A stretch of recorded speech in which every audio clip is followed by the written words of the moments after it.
Hello guys, দেখেন আমার বড় মেয়ে মিষ্টি বানাইতেছে। তাও প্লেট নাই, কোনো কিছু নাই। দেখেন ইয়া ছানা মিষ্টি বানাইতেছে বয়ামের মুখের উপরে ধরে। হ্যালো, আসসালামু আলাইকুম গাইস। আমার বড় মেয়ে ছানা মিষ্টি বানাইতেছে। দেখেন কোনো প্লেটও নেই, কোনো একটা প্লেটও নেই।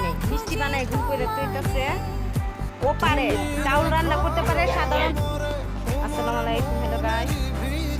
দেখেন সারা মিষ্টি করতেছে আমার বড় মেয়ে। ওইটু অলস, তার জন্য দেখেন প্লেটও নেই, প্লেটও নেই। মিষ্টি বানাই, দেখেন মিষ্টি, দেখেন মিষ্টি। প্রথম পার্ট দেখাইছি মিষ্টি আমার বড় মেয়ে বানাইতেছে। এখন দ্বিতীয় পার্ট মিষ্টি ভাজা হয়েছে, তারপরে আবার চিনি সিরাপ দেওয়া হবে। আর আমার